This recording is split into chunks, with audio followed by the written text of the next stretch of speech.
5 of Fire and Air. You're with your hosts, Uma and Khush.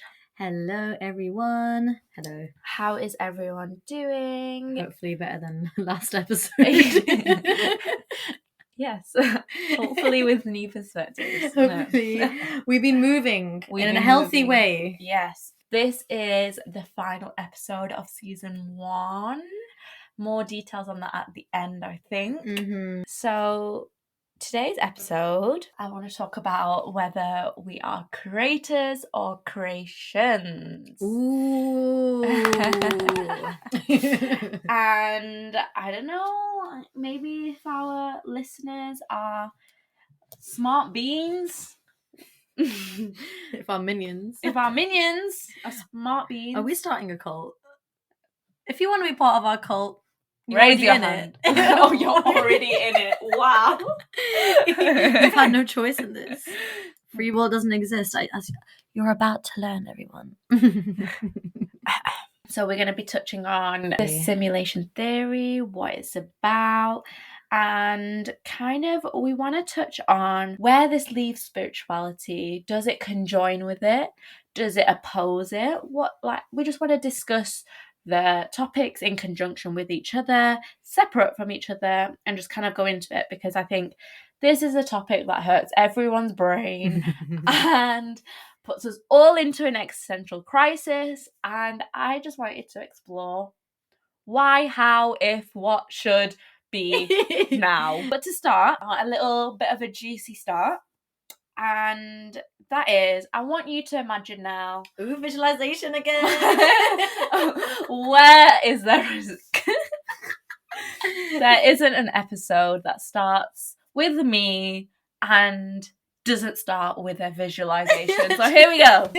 This is how my brain works, okay? I like it. Okay. I like it. I like it too. So I want you to imagine you're sat in front of this big ass, fat ass computer.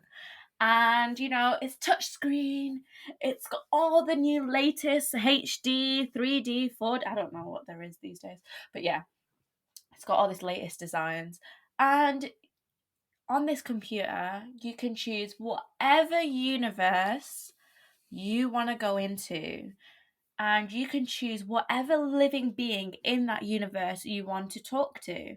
You can choose something from the past, something from the future. You can talk about something, I don't know. It doesn't even have to be real. It can be something like that people don't think exists. Like, tell me what universe you'd like to be zapped into.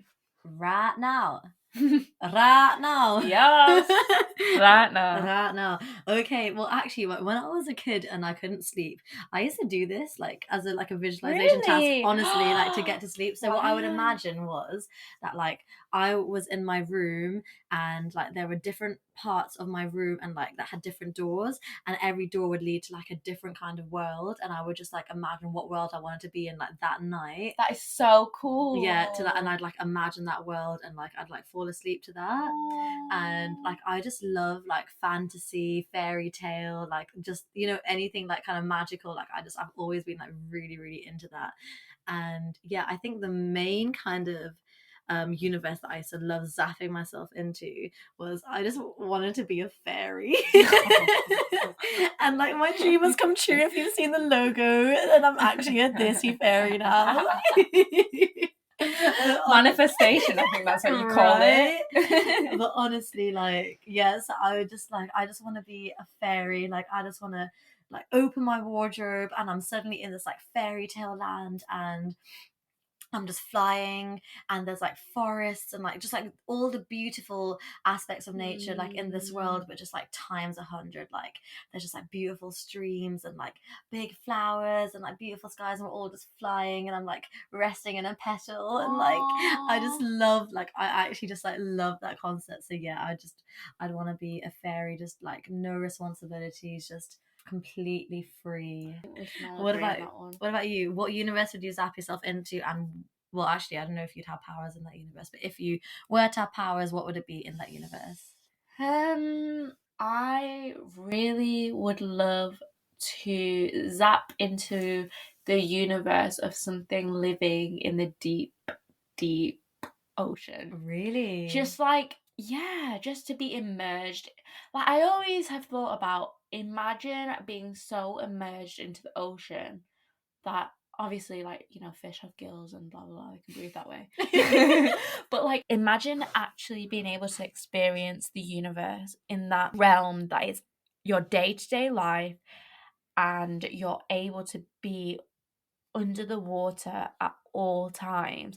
Like, I just would love that. I think I would love to be under the water, or yeah, that's what I would want to do. And I That's would just want to cool. explore, because how mad is it that we don't even know like 90% of the deep ocean? It's actually mad. It's scary. It's mad. It's scary, but also like, I want to be there. I want to join you there. That's sick. Lego. Lego. So that big ass computer, how would you react if I was to tell you that's basically what our future technology looks like? Yeah. Because with the way technology is speeding up, advancing, it just looks like that virtual reality, haptic technology means that our living beings are going to be indistinguishable with what we know as now as gaming. And that is mainly because as humans, we're just attracted to new, shiny graphic designs, whatever's going to look cool next. And capitalism, these rich people gain and gain and gain from that. And they literally see the demand of technology and how much money they can make from it, and only more money is getting put into these things. And I think with this whole situation with COVID, it's only setting up our generations to be okay with this life. Children are getting used to living their lives over their screen, interacting through Zoom or Teams, whatever you want to call it. With this experience of COVID, it's only setting our generations up to have less social skills. So when the technology advances, it will be easier capitalist markets to get to these generations and really make it into this indistinguishable reality. Yeah, that's so true. That's so true. Like, that's where we're headed. Like, our materialistic world has no room for growth unless we actually go to these extremes now, because like we are so technologically advanced that like, where do we go from here if we don't just start? Yeah. You And know. I think even if we think about social media these days and what Instagram is, I think what it is just a 2D version of what virtual reality is aiming to be. And I think the foundations of technology are based on us simulating the universe around us, the world as we know it, what we can see. Eventually, with these monetary endorsements of technology, we're just going to end up simulating ourselves. And with that, Elon Musk, which I'm sure all of us have heard of, thinks that if we can simulate, and if we do simulate, it means that the probability of us already being in a simulation increases. And that kind of suggests that there is this higher being of someone controlling us, someone that isn't us, that's just creating a version of our reality, which is not real. This person, through education, we would associate to be God, and the religious aspects around God and this higher being. But with the simulation theory in mind, it would suggest that it's something that looks a bit more like us, something that's obviously more intelligent than us, but you know, it definitely takes away the notion that God is this higher being, untouchable. So just to kind of like reiterate that, so like what we're saying, like simulation theory is the idea that technology has become or will become like so advanced that we can create simulations of realities whereby for example, simulation theory is the idea that we are currently in a simulation. So this reality that we think we're in isn't real life. This is not the baseline reality. So by baseline reality, we mean like the what we see is real, like the number one reality. Yeah. We are just a version of that. Yeah. And billions of other simulations already exist. And we're just one of that. And we're Exactly. one of the outcomes. And like, obviously, so this would be some higher intelligent being that has been able to create this level of technology to create the simulation that we exist in right now. So they would be our version of God. Yeah. And I think in some ways that does question the existence of God and what we know it to be. And I think there's motions of that I agree with, which is the fact that God, the teachings of God can come off as arrogant in terms of assuming that we know what God wants from us. So that would be arrogant of us. Yeah. Okay, so if we're saying that, okay, so we're in a simulation right now, so that means that there's a higher intelligence that's controlling our reality. So what we're experiencing right now isn't real, but it's just created by this higher intelligence, which is maybe a more advanced version, like a more intelligent, advanced version of humans as we know it right now.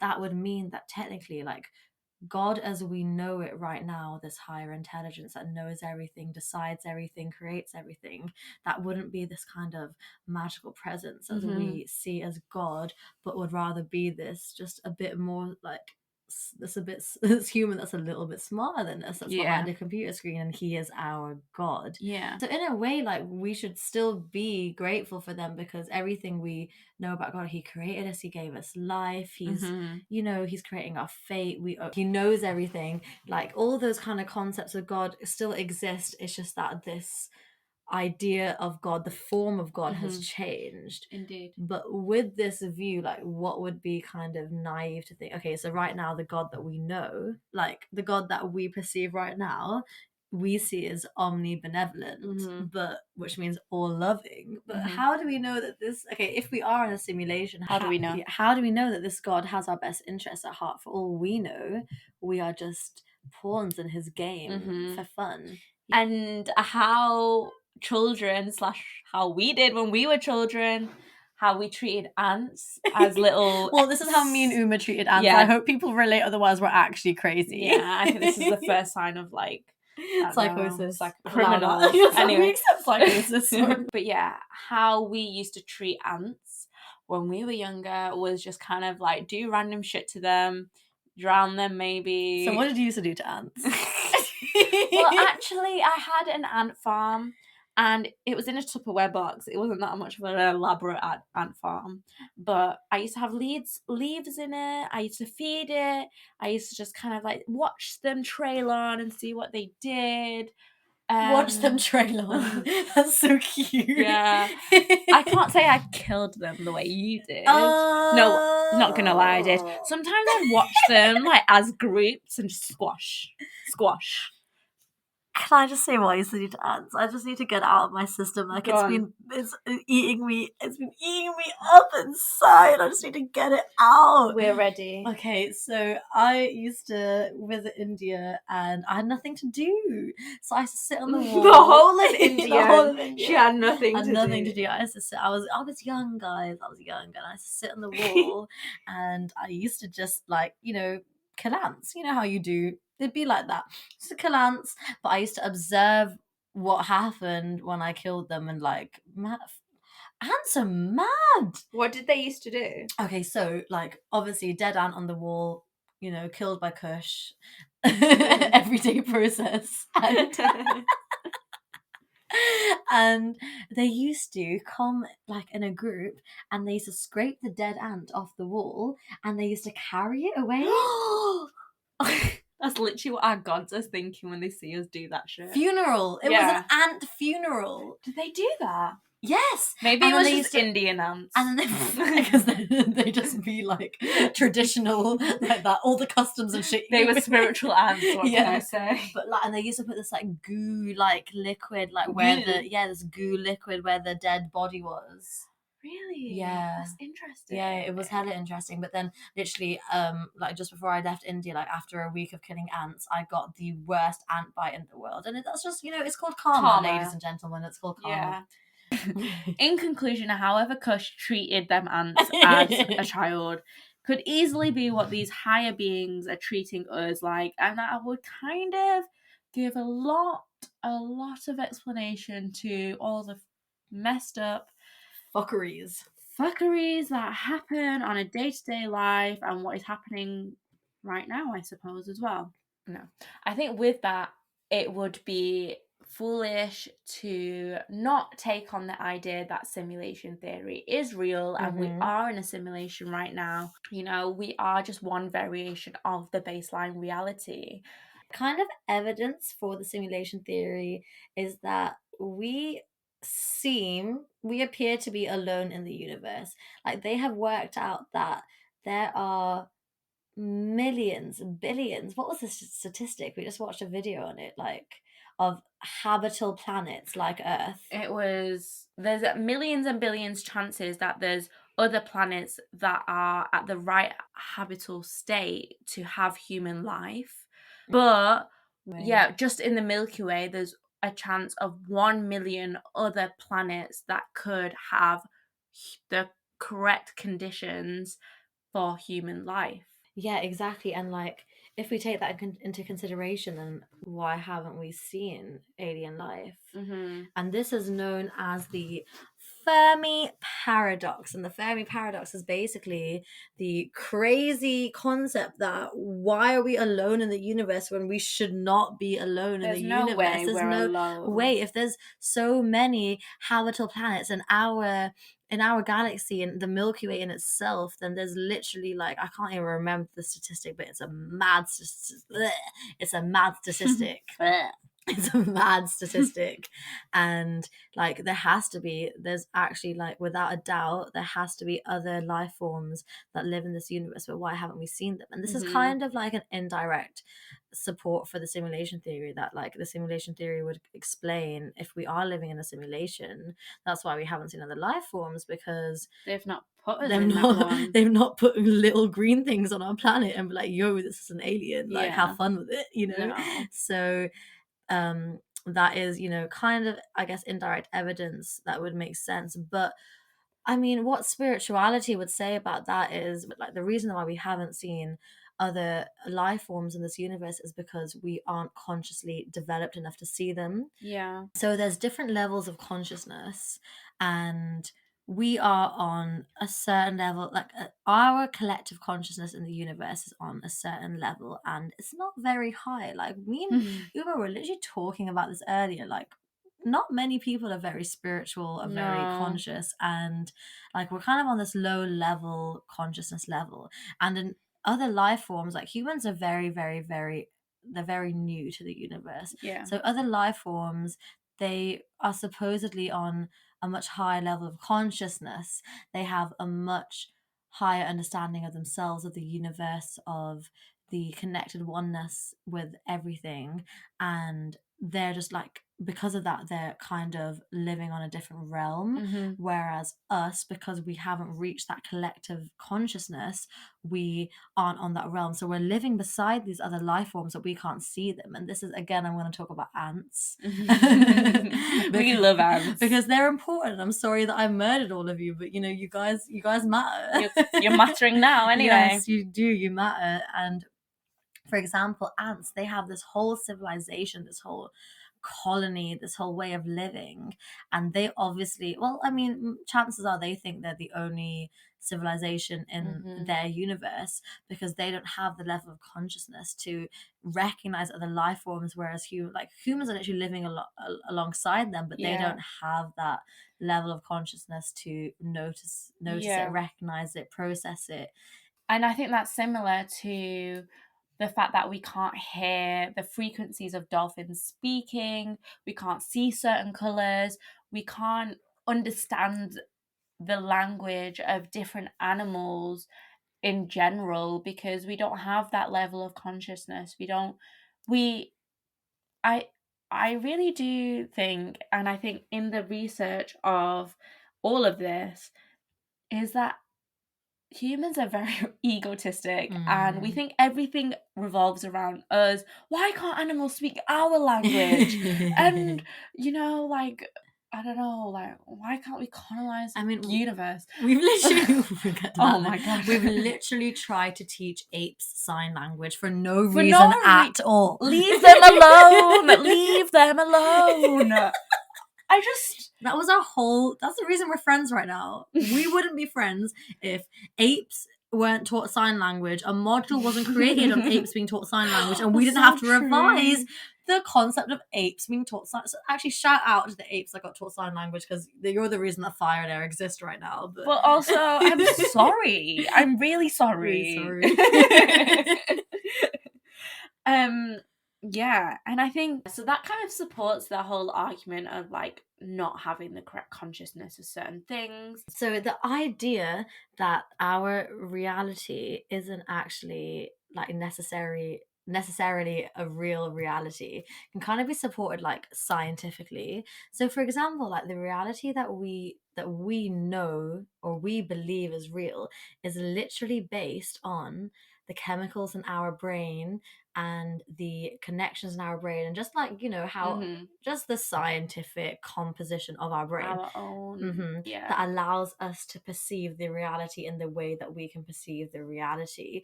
But because that is our reality, we think, oh, this is baseline. But why do we feel like this is baseline? Like, we can only perceive what we are allowed to perceive given the biological conditions that we have been given. So for example, like when people take drugs, like they change drugs change the chemical composition in your brain. For example, MDMA produces more dopamine, serotonin, and your whole reality changes. Colors are brighter, sounds are louder, all this kind of stuff, and that becomes your new reality in that moment when your brain composition has changed. But when we come back to our what we know as baseline reality, we see that as people see that as an alternate reality that has only been induced by a drug, which it has, but that drug has just changed the level of certain chemicals in our brain. But if we had that permanent brain composition, that would be our permanent reality, and then that would become our baseline reality. So there's no such thing as like a real reality. It's literally just how you perceive it. It's literally just our perception based on the biological compositions that allow us to perceive what we perceive. And at the end of the day, that's what makes us all so different. Exactly. And that's what makes us perspective take in all different ways, shapes and forms. In the end of the day, then what is baseline? Because everyone's baseline is different. Like this like little segment just actually confirms the fragility of reality. There is I don't think there's any such thing as baseline reality, because the fragility of reality is so dependent on such minuscule aspects of life. And that those minuscule aspects of life differ from person to person, life form to life form. I think now, because we've spoken about the possibility of the simulation theory, I want to talk about the world actually as how we know it. And that is religion, spirituality, and science, and how simulation actually can fit into all of that, or whether it is a completely different category on its own.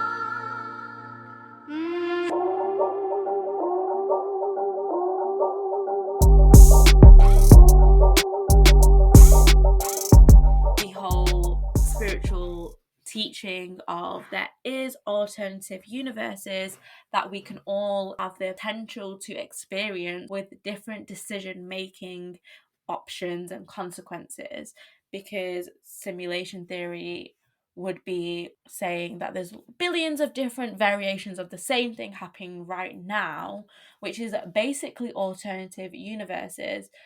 The only difference is that spirituality is saying that with our minuscule decision making, we can flip and change our possible outcomes. Whereas simulation is a lot more kind of rigid with that, isn't it? It's a lot more like, this is your simulation, you are in control by the simulators. It's like that interactive Black Mirror episode where it gave a certain scenario and then it gave you two options, and then like whatever decision you made, you got zapped into that particular reality in obviously the episode.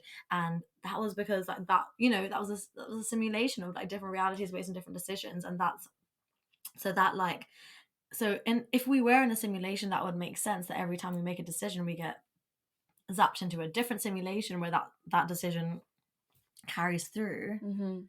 But that also really relates to the spiritual cultural idea that that time isn't linear, that time is parallel, so that different realities are all happening at the same time in conjunction with each other, and depending on what decision you make, you go into that different universe. And like, so you're always changing universes all the time, and every single possibility is existing all at the same time. So like that's really, I guess, a really big similarity between the simulation theory and spirituality. Yeah 100%. We've been thinking about simulation theory a lot more. We've kind of seen more parallels with simulation and religion rather than spirituality itself, in terms of having this parallel with order in religion and order in simulation, and religion having this one higher being that is so separate from us and what we are, whereas spirituality would kind of teach us that we all have the potential to grasp this higher being that is within us, that is within the universe and every other living thing out there. We just need to be able to dedicate our lives to that, and that's kind of what reincarnation teaches as well. Reincarnation teaches that we're all on our spiritual paths, we're all at different levels, and with that, it means that we're all at different kind of sacrifices with spirituality. And if you was to believe in reincarnation and enlightenment, you are believing that as lives go on, and it might not be linear, but as lives go on, eventually you'll reach life where you will sacrifice this living life to being spiritual and connecting to oneness in order to be able to achieve enlightenment in your afterlife instead of being reborn again. I feel like the simulation theory, yeah, it's definitely possible, and it really is in line with a lot of religious teachings that are out there right now that a lot of us believe. When we say simulation teaches that this higher being is so different from us, it's that it's this one-way path. They can easily access us, they are living through us, but we cannot access them. We cannot imagine what it is to be like our simulators. Whereas in spirituality, through these practices we can connect, and that means that we can have this higher being frequency within us. And these kind of practices, which is our meditation, manifestation, can be explained by science now. I mean, obviously there's not robust evidence, but Joe Dispenza, who is a neuroscientist that's kind of think of these neurological theories as to why manifestation and meditation actually exists and the power of that. She came up with my own theory about manifestation that I later found out that Joe Dispenza stole from me, which happens to a lot of my theories, but we move.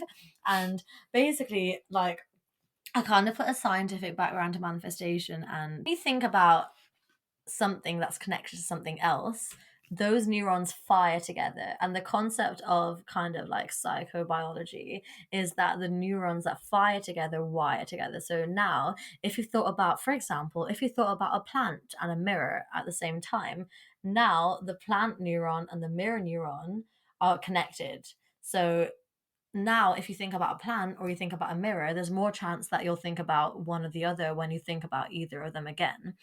So the more you think about the plant and the mirror together, the more likely it is that when you think about one of them, you'll think about both of them. So that's the whole concept, that when neurons fire together, they wire together. And I feel like this is literally manifestation, but on a bigger scale. That so if we go with the spiritual idea that we are all connected, like all our energies are connected. So if we imagine that we, like every single living thing is connected as if we are all neurons in a brain through our neural connections, but instead it's like energetic connections. And if, for example, you're trying to manifest, I don't know, you're trying to manifest a car, a Mercedes, yeah? And every time like you close your eyes, you think about yourself in a Mercedes. So you're continuously thinking about you and a Mercedes, and then those two neurons start firing together, but on a bigger scale. So if we think about like us all being interconnected, like spirituality says, then those two things should become spiritually wired together because they become on the same frequency.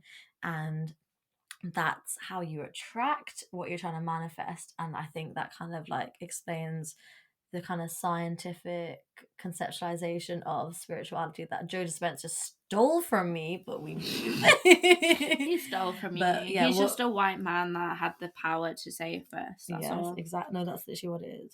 But yeah, what do you think about that? I think with that and simulation theory in mind, I think by having the biological process in terms of the frequencies and the neurological level, it really does make you think like, okay, maybe simulation does exist, but maybe this is just kind of like a hack into the system.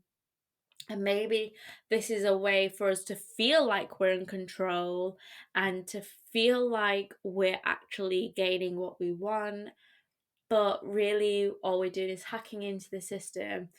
And maybe, I don't know, this is probably like a big assumption, but that's our portal to our simulators. It's like, you know how you get cheat codes. Yeah, it's exactly. like a cheat code that not many people know about, but it works. Yeah. Or dedicate themselves to. So I guess so I guess in that way, if you look at it, kind of a manifestation in the spiritual world is aligned with the simulation theory. Yeah. And just to reiterate, this explanation explains how manifestation is on a neurological level, which then can be interpreted into wavelengths and frequencies, giving it some sort of technical basis.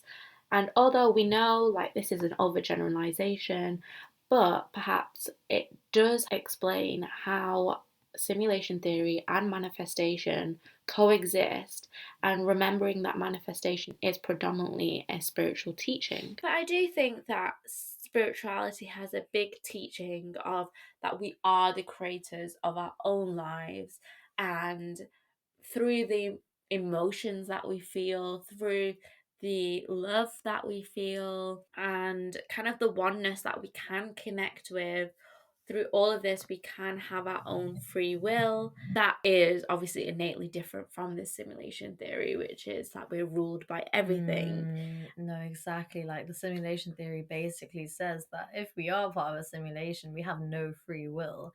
Whereas spirituality like really emphasizes on the fact that we create our own realities. Like every single person's brain and mind has the power to create any simulation that they want just through the power of their mind. Whereas the simulation theory says that we don't have the power to create our individual simulations. We are just part of one larger simulation. We have no control. There is a separate entity that controls us.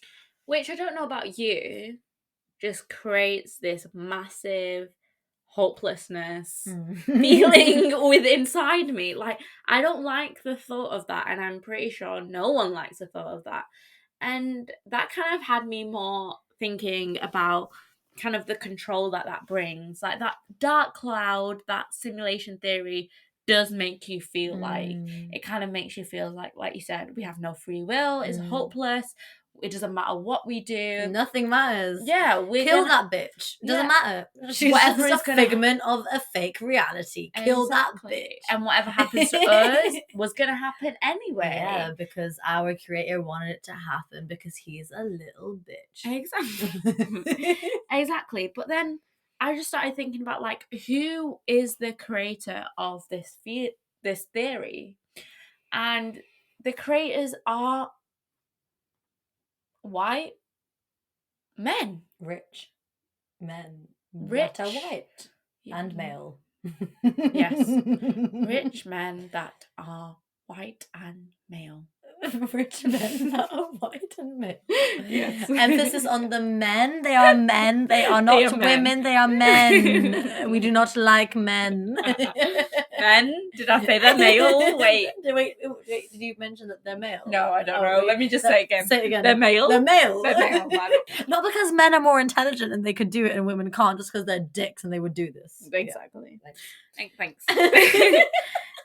And this dark cloud that we experience, I just feel like if we were to be warped into and convinced by this dark cloud and reality of simulation and nothing matters, it means that whoever has thought of this simulation theory really is in control now, because they can tell us anything. We'll somewhat believe it as a society. And to me, that's just another tool, and a quite clever tool of capitalism to control us again. What you mean? It's the tool is making us believe we are in a simulation. Mhm. That's another tool. Yeah. For capitalism to be able to venture out into this materialistic world that we live in. No, for real, because if we believe that there's no point in anything we do, that we have no free will anyway, that life doesn't really matter, like we're all just being controlled by some high entity that we have no say in, then obviously like to control us would be far easier, and capitalism is all about controlling us for the greater power of these rich white men. And if you think about Elon Musk, right? He is now investing his money into research with the University of Oxford about this simulation theory in order to make it more robust and to understand it more, right? If you think about that, how does that benefit him? Okay, Elon Musk, he owns Tesla and X Space. So he's an amazing engineer. His IQ is obviously huge. But also, like, you gotta think about it. Like, if he does this research and finds out simulation is real, or makes more research to make it sound like simulation is real, then we are more likely to buy into his product, which means he is more likely to get more money, which means that if he becomes the creator of all of this virtual reality simulation, then he will basically become what? God. I feel like alternatively, spirituality is literally telling you to run the opposite direction. No, for real, because that's actually like, that's literally, so spirituality was a big thing back in the day, back in medieval times, but then that concept of religion started to break. People started questioning that. This was back in the day when we had no idea who we are, where we are, why we're here, and then everyone resorted to God, religion, spirituality to give us a sense of, purpose, a sense of being. But then this started to break. People started to question it. We got rebels, as we do, and then people were like, "Wait, so if like this isn't confirmed, like if this isn't the be all end all, God, religion, then what is this?" So we resorted to technology, trying to use technology to figure out who we are, why we're here. But then we got lost in that technology, and we got so lost that we ended up here. Because to believe in that level of spirituality, you can't. Well, I don't know, this is a topic for debate, but I believe, and I think you believe as well, that you can't believe in the advancement of technology to this extent where we can create simulations if you want to achieve this level of spirituality. Like, spirituality wants you to connect with nature, not to connect with wires and computers. Yeah, exactly. And I think the advancement of technology will only just be taxing for the humankind. It will only create more stress and mental health problems for us living in our day-to-day lives. If you think about social media and the effects of that, all we do is tell our friends, oh, okay, like take time out of social media and like be more mindful, like meditate more, like that is the new message, which is great. Like I'm all for it, but what we know of technology to be like today is already so taxing on us and it's already affecting us so much. I can't even begin to think about how much an indistinguishable reality would actually cost our consciousness, because I think through technology we can start to begin to understand how consciousness can be related into technology, you know, through this haptic technology. Mm-hmm. But we can't begin to understand how consciousness was put into us. No, we can't. We can't. We don't even know what consciousness is. No, we can't even define it. No, we can't. We really can't. And I think in order for us to live in a simulation and simulate again, the only way that's going to happen is if spirituality and simulation theory do coexist. What do you think about that?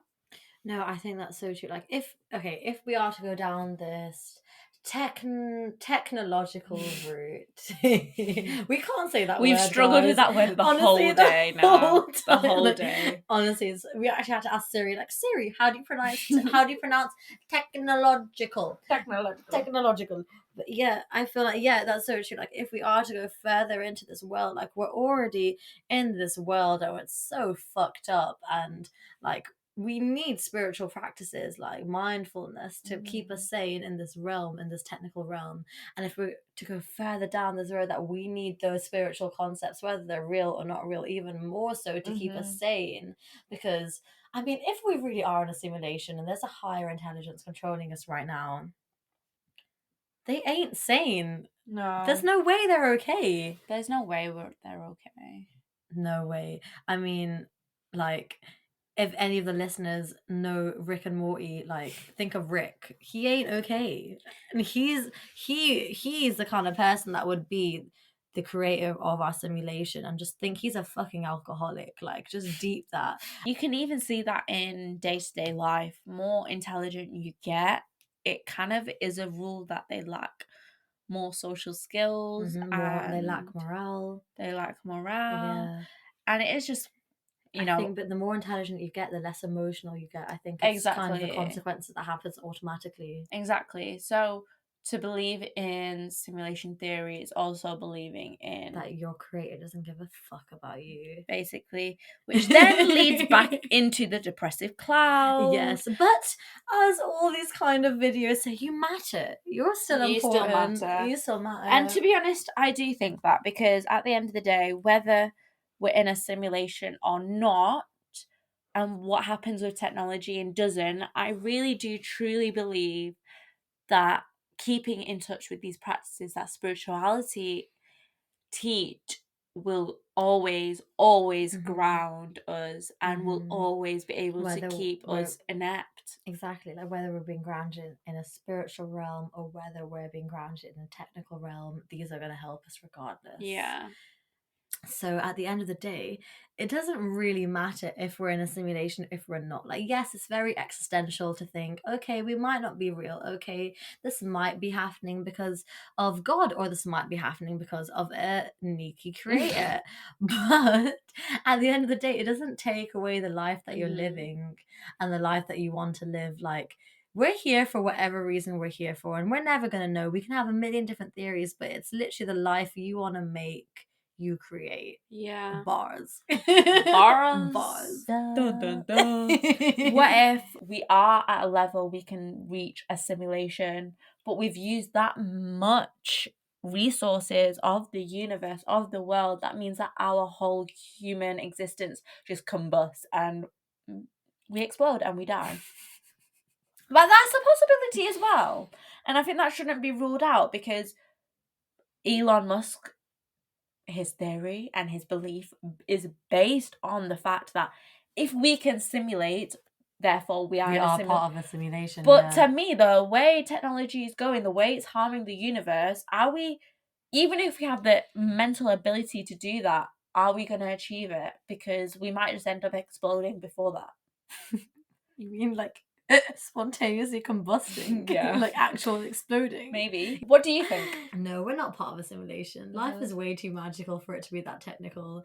Like, I legit just think, like, they put this theory into our minds. Like, it's very possible, and they've done well. They're smart beings. Like, Yeah. it's very possible that we are in a simulation. I completely understand why it's believable. I think it's very believable, but no.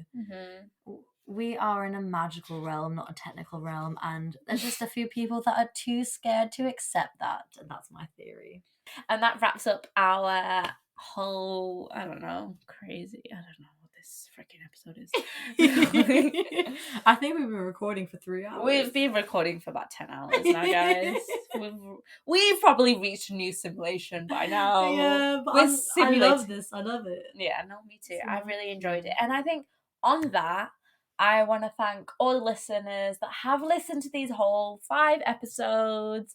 We obviously really appreciate it a lot. And all of the messages we've received, like, yeah, to know people actually listening to this, because we're doing it for our fun and our own spiritual personal, yeah. But also at the end of the day, like, we love compliments, and like we do. Like, I like to deny it, but we do.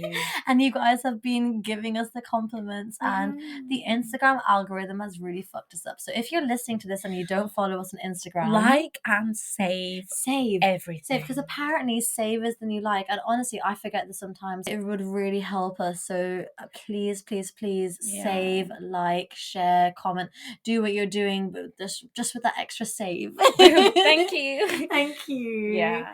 At Fire and Air Podcast. At Fire and Air Podcast. Like I just said, we'll be back. We're back when I'm back off night shifts. And we got our shit together again. Because not gonna lie, our shit ain't together at the moment. No, not that much. Not that much. Not that. Join us on the next one. Bye. Bye, guys. And bye, guys. We made it. We bloody made the end of this episode.